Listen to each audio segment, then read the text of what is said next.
Malam hari ini, saya akan membawakan cerita tentang pocong kuburan keramat.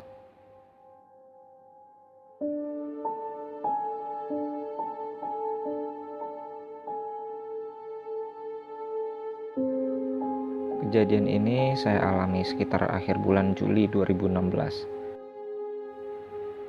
Di mana ketika itu kami ditugaskan menjadi mahasiswa KKN di salah satu desa di pesisir pantai Pangandaran. Cerita ini berawal ketika kelompok KKN kami yang berjumlah 10 orang menjadi tenaga sukarela di desa tertinggal di daerah Ciamis. Setelah sampai di sana, kami kemudian ditempatkan di salah satu rumah penduduk. Lalu kami dibawa ke kantor kepala desa. Di sana, kami diperkenalkan kepada seluruh perangkat desa. Di sela-sela perkenalan, kepala desa tersebut mengatakan, "Adik-adik jangan kaget ya. Kalau di desa ini masih banyak hal-hal yang gaib dan supranatural," ujar kepala desa itu sambil memperlihatkan botol-botol yang di dalamnya berisi barang-barang kiriman alias santet selama dia menjabat jadi kepala desa. Kami yang berasal dari kota dan memang awam dengan masalah seperti itu cukup kaget mendengar informasi dari kepala desa itu.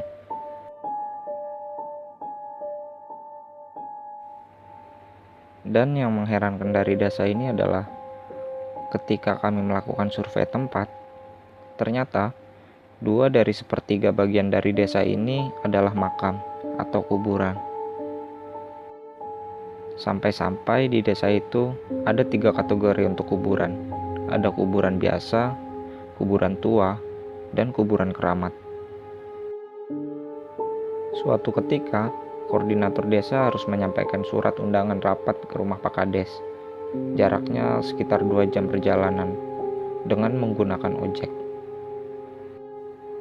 Rumah Pak Kades sendiri berada di puncak gunung yang kami tempati dan harus melewati hutan pinus yang cukup lebat. Kata penduduk setempat, hutan itu cukup angker. Setelah menyampaikan surat dan berbincang-bincang sejenak, teman kami yang mengantar surat pun pamit untuk pulang.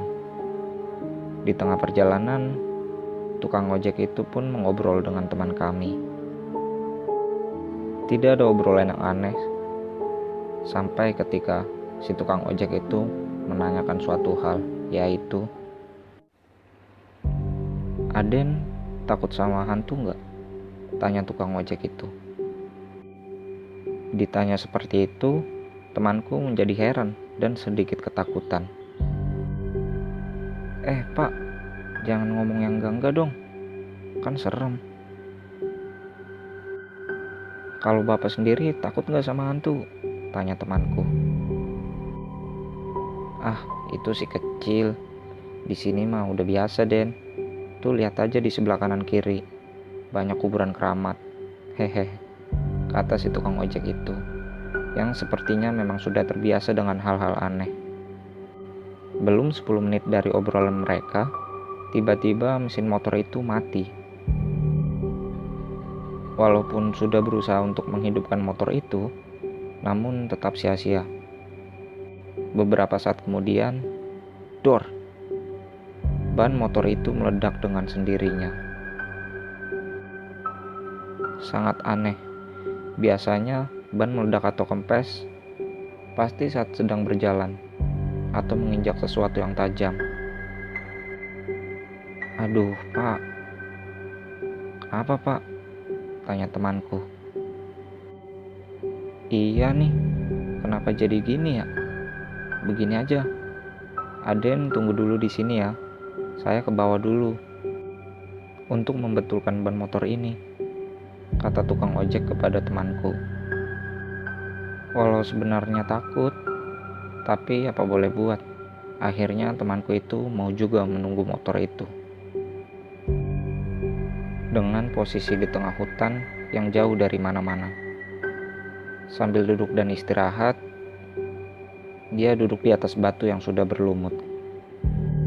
Saat itu temanku tak tahu kalau batu yang ia duduki adalah batu nisan kuburan keramat yang sudah berlumut. Setelah setengah jam kurang ojek itu pergi, tiba-tiba angin berhembus dengan kencang. Samar-samar, temanku itu melihat bayangan putih berkelebat di atas pohon pinus. Bayangan itu semakin jelas ketika sinar bulan menerpa tubuhnya. Makhluk itu seperti tertawa menggigit, pelan tapi sangat jelas. Karena saking ketakutannya, kemudian temanku pun pingsan. Singkat cerita, temanku itu sudah dibawa ke rumah oleh si tukang ojek dan dirawat oleh orang pintar setempat. Malam kian larut. Teman-temanku satu persatu beranjak untuk tidur, kecuali aku dan temanku Rudi. Kami mengobrol di beranda depan, menghadap ke arah masjid tua dan kantor kepala desa yang di belakangnya dipenuhi oleh kuburan. Jam saat itu menunjukkan pukul 1 dini hari. Tiba-tiba, temanku Rudi melihat sosok bayangan putih seperti mayat yang dibungkus kain kafan melintas di depan masjid tua. Kamu lihat itu enggak? Tanya Rudi sambil memegang pundakku dengan keras. Lihat apa sih? Tanyaku heran, karena memang aku tidak melihat apa-apa. Itu pocong, tambah Rudi lagi. Lalu aku pun refleks melihat ke arah dia menunjuk, dan aku pun melihat sesosok tubuh terbungkus kain kafan sedang melintas di antara pohon mangga menuju ke arah belakang kantor kepala desa. Sontak kami pun berteriak bersamaan sambil berlari masuk dalam rumah. Seisi rumah pun bangun dan bertanya ada apa. Lalu kami menceritakan apa yang baru saja kami alami.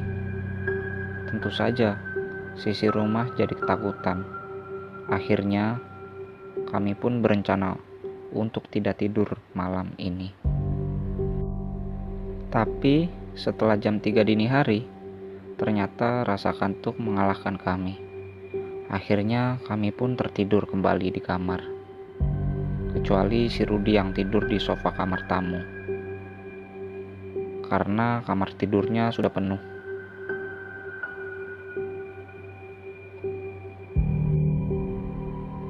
Sekitar pukul 4 dini hari, kami semua terbangun karena dikagetkan oleh teriakan Rudi yang keras sekali.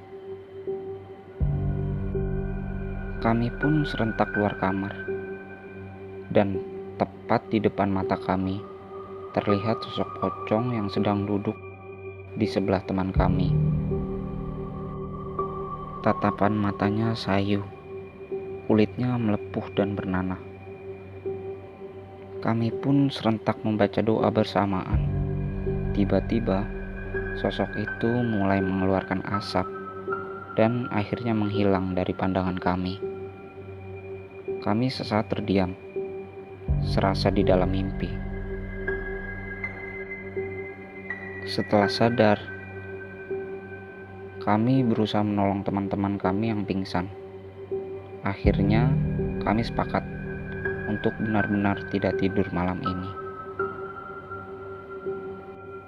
Sambil bersama-sama membaca doa.